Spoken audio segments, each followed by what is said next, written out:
Water is something that is needed all over the world, no more than in Africa. Sheryl Greentree is with us, the CEO of Water for Africa. Welcome. Thank you very much. It's great to be here. Thank you. So, while I started off the interview with water is needed everywhere, no more so than in Africa, but there's plenty of water in Africa, isn't there? Well, it's interesting. Only the last couple of months they have discovered there are rivers and rivers of aquifers beneath Africa.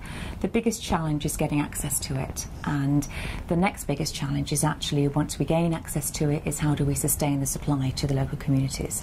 We all know water's life. You know, nothing will exist without water, and in terms of focusing on the Millennium Development Goals, every part of those have an aspect with water in that. So whether it's health or education, women and girls empowerment, alleviation of poverty and growth and food security, it's all down to having the basics of actually having water. But as we say, the biggest challenge is actually getting access to water, and it's quite an expensive operation to do so. I mean, we can provide very inexpensive hand-dug open wells, which gives access to clean water. Hand-dug open wells, but they don't go far enough into the aquifers. They won't tap into the aquifers, and quite often in the dry season they will dry up. So it's not clean access all year round. The other challenge is with open wells is it takes a lot of energy for particularly women who tend to be more responsible for collecting water to actually lift water from open wells. And that energy and that time of queuing to get the water could be used more effectively and better income generating opportunities. What we aim to do is to tap into the deeper aquifers, which we know are rivers and rivers beneath Africa, is to tap into them through drilling and through boreholes. And then we have a constant supply which can be supplied to the community for not just drinking but for other uses as well, to encourage. Aren't boreholes and drilling, isn't that expensive? It can be more expensive to start with, so the initial upfront cost absolutely is more expensive than hand-dug wells. However, if you can put a system in place where you are collecting community contributions and, more importantly, ring-fencing those contributions, because there is a very sad history of communities being responsible for the water source, but then that money then disappears. So by ring fencing it, you can show how you can sustain that system, and we should be looking for 10 to 15 years for that system. And more importantly, if we can collect community contributions, we can actually use that also to upgrade the system.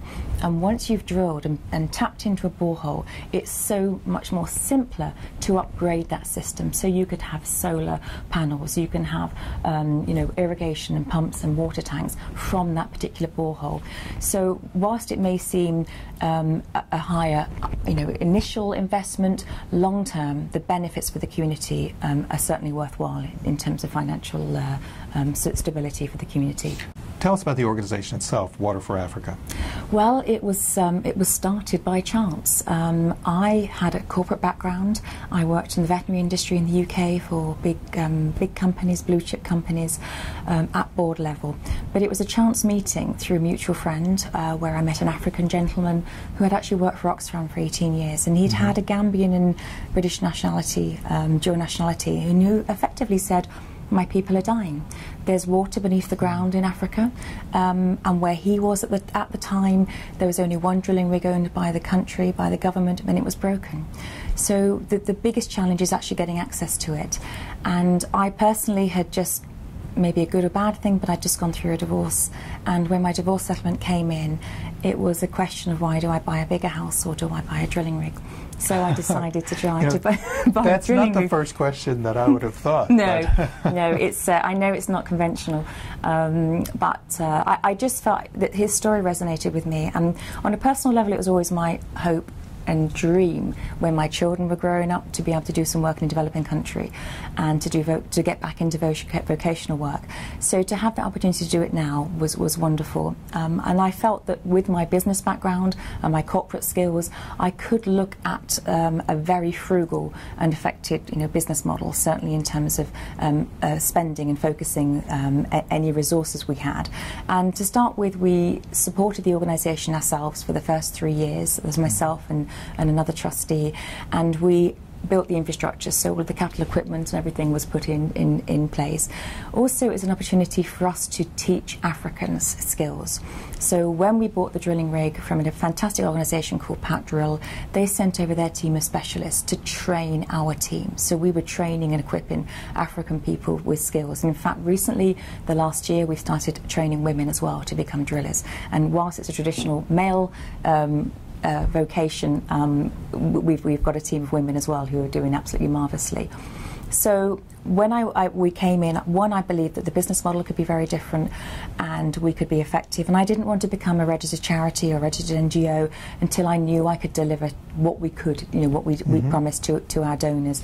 And there are many challenges of working in Africa. There are many different cultures that you have to overcome. And I didn't want to be able to say that we'd do something, there'll be problems. So after 3 years, we then became a registered NGO. So I could go to the world and say this is the work that we're doing. But again, in terms of the actual model in attracting donations, I wanted to follow a route of where I don't have to raise money to raise money. So most of our communications and exposure has been through the web, through the internet, in terms of our website, to attract donors and people to support our projects through communicating the internet. And it's been amazing that we haven't had to raise a huge amount of money. The other thing is also to ensure that we support the organisation in country. We don't want to build capacity in the UK where I'm based, we want to build it in Africa. So we build a drilling team and a drilling organisation so that they're based there permanently. And the important thing is that being based there permanently means that the communities we work with always have support from the drilling organisation and the water organisation in Africa. Africa is a very large continent, though. Indeed, yes. So are you like going country by country, or?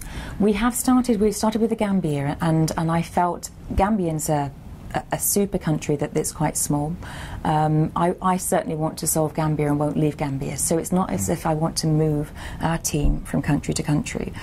We want to continue to grow the capacity in Gambia.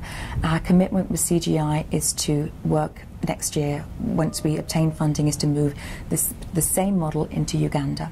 So we want to do what we're doing and actually base a new organisation within Uganda rather. So we want to do country by country, but we don't want to shift and just move around and move our team. We want to just build capacity. And it's in our long-term aim, 10 to 15 years, we shouldn't be there. We should be there, be able to hand the model and the infrastructure over to the local government. But what we often miss, I think, as NGOs, is we move into countries, we put an infrastructure in place, and then we believe it's not our responsibility to continue ownership of that. And it's always a burden on a government. It's a burden in terms of budget, and it's a burden in terms of how do they manage the infrastructure. So it's our responsibility to support the government to do that, and we do work alongside the government. Aren't there a lot of other organisations, though, that are working in trying to provide water supply? Absolutely, and there's some extremely good organisations that do so. I think that the biggest statistic that resonates with us is that there's been about 800,000 hand pumps been put in across Africa. Unfortunately, between 40 to 60% of those hand pumps are now failing. Really? Yeah, and the traditional model of just handing over to the community, even whilst we've trained community members to maintain and service it, even though we've encouraged them to collect and bring and collect contributions from the community, that model is now not working. Because there's a number of issues. One is that the individual who's been trained to service and maintain it has actually left and moved away from the community. Two is the access to spare parts. And sometimes when things go wrong on the hand pumps, it can, it can, and it tends to be common areas where they go wrong, but it can be very expensive. This is the hand pump. Traditional hand pumps, which are mostly used, for communities. We're also moving into putting more stand pipes in, so solar powered pumps with stand pipes. But the traditional hand pumps, when the parts wear out, is where do they go to get the spare parts? Who is going to come and do the repairs? But there is also an issue which I think we're very loath to address, and that is corruption in the local community. So if you can imagine, you're asking a whole community to collect money each week from everybody who actually has access to water. That money is a great temptation. Or maybe they've got the money in place and everything's working fine, and then somebody needs money for something. So for an emergency or a naming ceremony or something. So if somebody takes a little bit, then somebody wants a little bit, and then soon the money's gone. So it's important that we have to build models which, one, they know where to go and get the spares and the repairs, and they can actually have access to that. But two, that the money is ring fenced, and we've set up a system where we have village water entrepreneurs, so that they're paid to go and collect contributions. So they see it as their little business, to do that. So it's their responsibility for collecting the community, but it's somebody from outside the community as opposed to working within the community, so that they have the authority to say that we have to collect the water. And we're also in Uganda looking to use mobile phone technology of metered, so that people can actually top up their meters, and that's the next step for us as well in our CGI commitments, is looking at meters water supply, so that we can obtain payment for the water using a mobile phone technology. So the money's there. So when it goes wrong, which everything does, everything has a life cycle, that there's the money there to do it, but also there's money there to invest in upgrading the system. So we can, after a period of time, say, right, we have a hand pump, now what's needed? Are we going to set up a community garden? Are we going to support the health centre? What about the local school? Should we look at more standpipes across the community? Can we put taps in people's homes? And that's where we want to get to. And then take that model and then give that back to the local and national government. So how many boreholes have you drilled so far? We've drilled 120 across really? Africa. Yes, we have. Were you there for the first one? Yes, I was. Well, tell me about that. Was that fun? It was amazing. It was extremely moving. And when I look at my corporate career, nothing comes close to the joy that you have when the water first comes out the ground and the community celebrates. It's truly amazing. I feel I've got just as much back personally from doing this work as the communities have. It's changed my life. And we set out and said, look, if we provide water to one person, because there was a huge amount of criticism. As you say, there are many people in there doing it already. Why do you think you can do anything different? But we just felt that we could do something different, and we had to try. And our mantra for the organisation is, as Confucius say, a journey of 1,000 miles begins with a single step. So if we gave water to one person, we'd achieve what we'd hoped to achieve. So it was worth trying. And as we say, we've now done over 120 communities, and that includes health centres, horticultural gardens, and schools as well, so that we provided water to. So not just communities. And it's a lifetime mission that continues. Once we've solved that, then we can move out and we can hand it over to the government, because we don't want to be there forever. It's not our job to do that. Actually, that is the question, though. Let's look 5 years down the road. Let's say that we come back, and in 2017 we're doing another Rainmakers interview, and I'm asking you to look back, and how did Water for Africa do?